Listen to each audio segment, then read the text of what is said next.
요한복음 14장 15절부터 21절 말씀. 너희가 나를 사랑하면 나의 계명을 지키리라. 내가 아버지께 구하겠으니 그가 또 다른 보혜사를 너희에게 주사 영원토록 너희와 함께 있게 하리니 그는 진리의 영이라.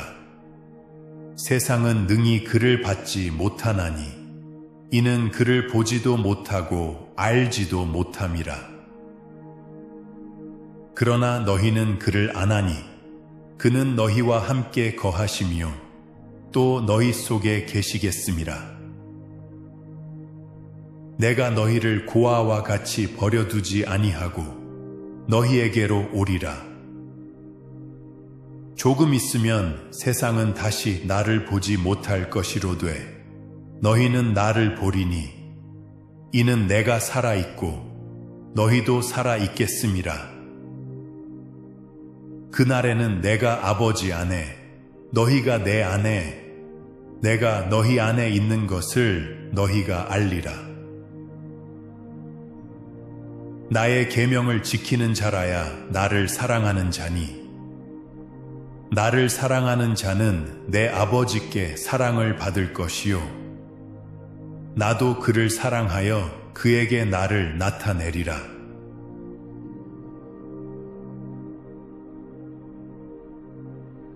지난주에는 요한복음 14장 1절부터 14절을 읽으면서 일어날 수 있는 4가지 신학적 문제에 대해서 생각해 보았습니다. 첫째, 천국은 어디에 있는 것일까? 물론 가봐야 아는 거겠지만 천국 Kingdom of Heaven 혹은 Kingdom of God의 개념은 장소의 문제가 아니라 주권의 문제입니다. 하나님이 통치하시는 곳이 바로 천국입니다.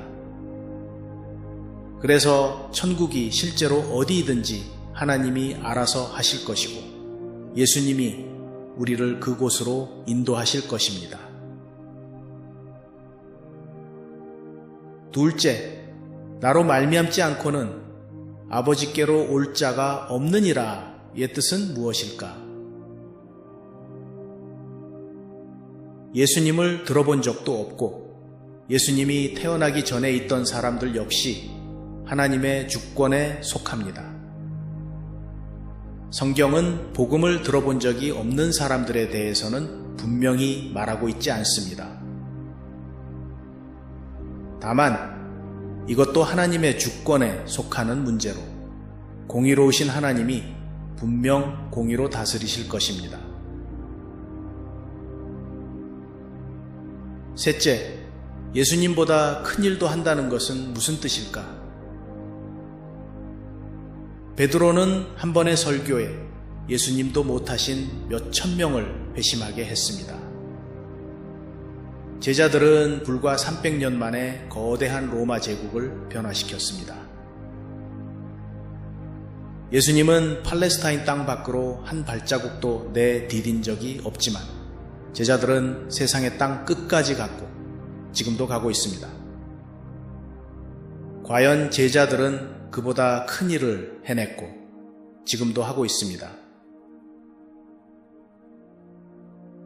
넷째, 내 이름으로 무엇이든지 내게 구하면 내가 행하겠다는 것은 무슨 뜻일까? 아무 것이나 구한다고 다 들어주시는 것이 아니라 하나님의 뜻과 일치할 때 예수님이 이루어 주십니다. 그리 큰 것이 아니라도 우리 주위에 소소한 기도 제목들이 있습니다. 아픈 사람을 위한 기도, 어려움에 처한 사람을 위한 기도, 자녀들이 믿음을 갖도록 하는 기도, 전도 대상의 이름을 부르며 하는 기도 등등. 이런 것들이 하나님의 뜻과 일치하는 기도입니다. 오늘 말씀을 살펴보겠습니다. 오늘 말씀에는 크게 2가지 주제가 흐르고 있습니다.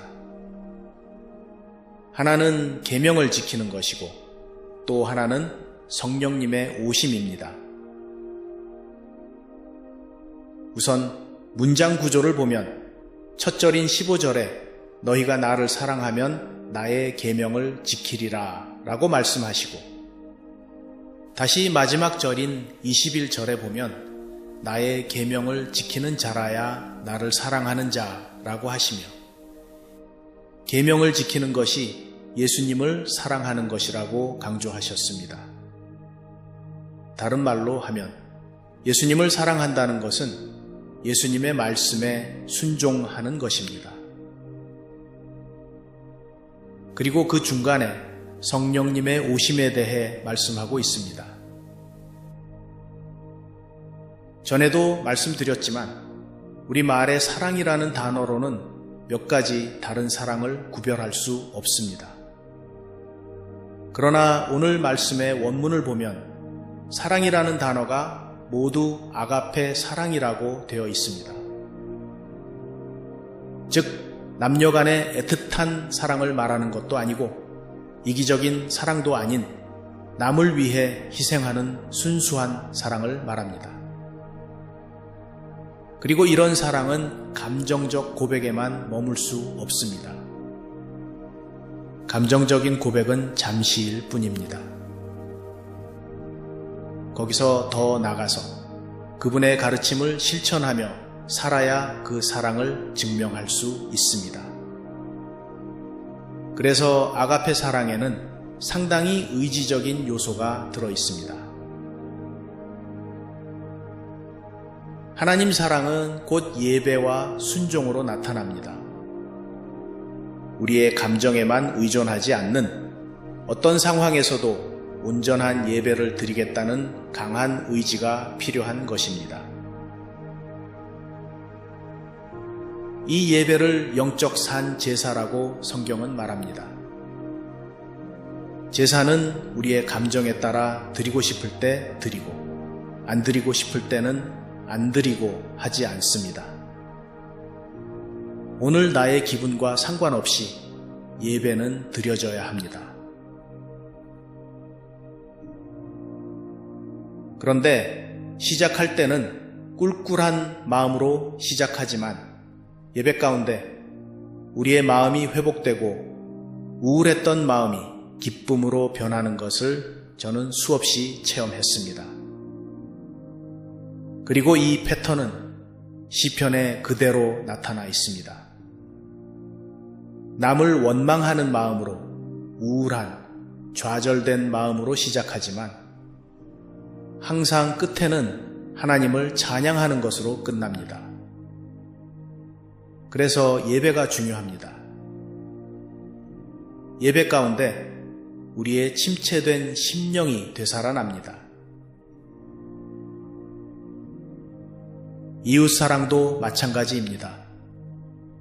인간적으로 봐서는 아무런 좋아할 조건도 없지만 의지적으로 사랑해야 하겠다고 마음을 먹는 것입니다.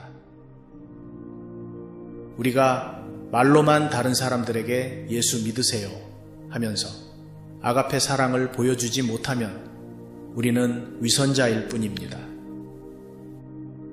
생판, 모르는 사람들에게 하기 전에 우리 가까이에 있는 사람부터 연습하시기 바랍니다. 그것은 나라를 팔아먹자는 이야기가 아니면 그럴 수도 있지 하고 넘어가는 것입니다. 개인적으로 별로 끌리는 사람은 아니지만 어려운 일을 당할 때 도와주는 것입니다. 그 사람의 하소연을 정죄함이 없이, 가르치려는 자세도 없이 그냥 들어주는 것입니다. 손해보지 않으려 빡빡하게 행하기보다는 격려의 말, 식사 대접, 그의 심령을 위한 기도, 이런 소소한 것들부터 시작할 수 있습니다. 유대인적인 아가페 사랑은 오히려 추상적인 러브보다는 케어, 즉 돌보는 것에 가깝다고 말씀드린 적이 있습니다. 그래서 이런 말이 있습니다. They don't care how much you know until they know how much you care. 내가 실천하지 않는 복음은 생명력이 없습니다. 적어도 우리가 전도 대상한테 남 가르치려 하지 말고 너나 잘하세요 라는 말을 들으면 안 되겠습니다. 두 번째 주제는 성령님입니다. 성령님에 대해서는 얼마든지 신학적인 해석을 할 수 있지만 오늘은 성령님이 우리의 마음속에 계신다는 것에 초점을 맞추겠습니다. 예수님이 당신의 죽음을 말씀하실 때 제자들은 말할 수 없는 수심에 빠졌습니다.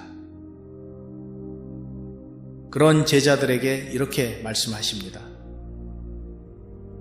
내가 너희를 고아와 같이 버려두지 아니하리라. 내가 곧 올 텐데 그동안은 성령님이 임하셔서 너희 안에서 동행하리라.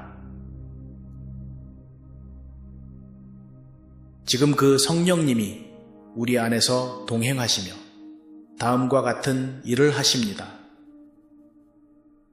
그래서 여기에 대한 우리의 답으로 과연 성령님이 내 안에 계시는지 아닌지 확인할 수 있습니다. 첫째, 성령님은 우리로 하여금 예수님을 주라 시인하도록 하십니다. 우리는 예수님을 주님이라 고백하십니까? 그러면 우리 가운데 성령님이 계십니다. 둘째, 성령님은 우리의 죄를 알게 하십니다.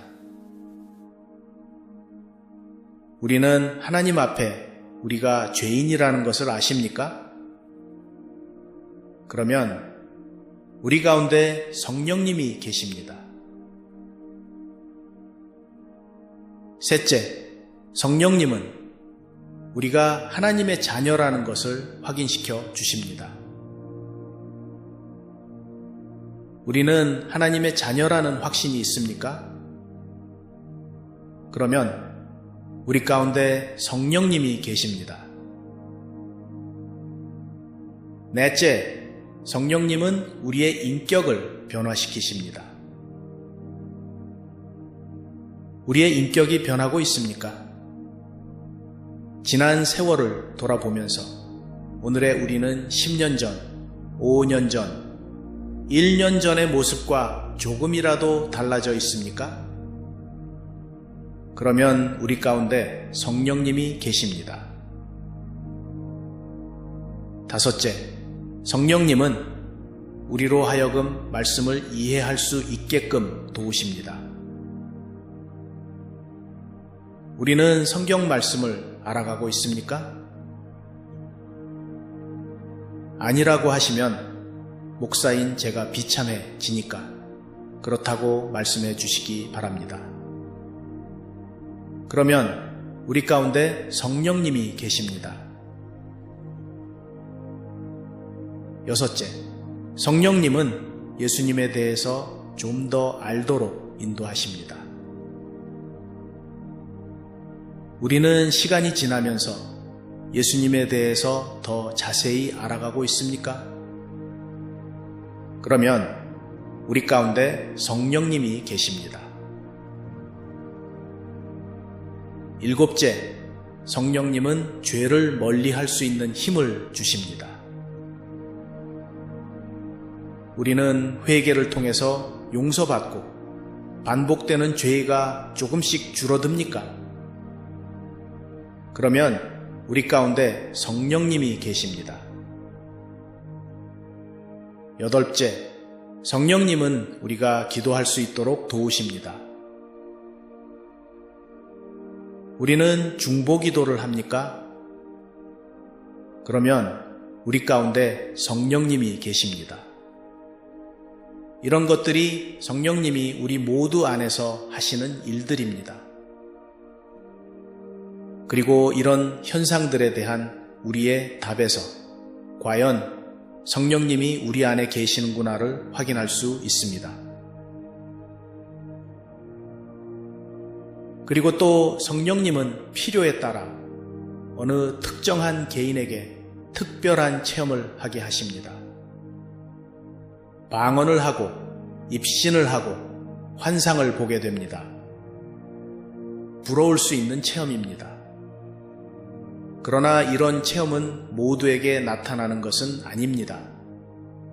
모두가 이런 체험을 꼭 해야 성령님의 임재를 확인하는 것이라고 말할 수도 없습니다. 대부분의 경우 그보다는 잠잠한 가운데 성령님은 우리를 천천히 바꾸고 계십니다. 오늘 말씀에 비추어 우리에게 두 가지 도전을 해봅니다. 첫째, 예수님을 향한 우리의 사랑은 어떤 순종으로 나타나고 있습니까? 주님을 사랑한다고 말하면서 예배를 소홀히 하거나 우선 순위에 두지 않습니까? 혹시 가장 기본적인 계명인 이웃 사랑, 용서, 정직을 외면하고 있지는 않나요? 오늘 당장 작은 순종 한 가지를 정해서 실천해 보시기 바랍니다. 두 번째, 예수님을 믿는다고 하면서 정작 고아처럼 살고 있지는 않습니까? 예수님이 멀리 계신 것처럼 느껴져 혼자 힘으로만 인생의 무게를 견디려 애쓰고 있지는 않은지 돌아보시기 바랍니다. 예수님이 분명히 말씀하셨습니다. 수고하고 무거운 짐진 자들아, 다 내게로 오라. 내가 너희를 쉬게 하리라. 이번 한 주간 내 곁에 계신 보혜사 성령님께 사소한 고민부터 기도로 상의해 보시기 바랍니다. 기도하겠습니다. 사랑의 주님, 우리를 고아와 같이 버려두지 아니하시고 성령을 통해 우리 곁에 영원히 머물러 주시니 감사합니다. 우리가 세상의 풍파 속에서도 주님의 음성에 귀 기울이게 하시고 주님을 사랑하는 마음으로 주의 계명을 기쁘게 따르는 참된 제자가 되게 하옵소서. 우리 안에 거하시는 예수 그리스도의 이름으로 기도드립니다. 아멘.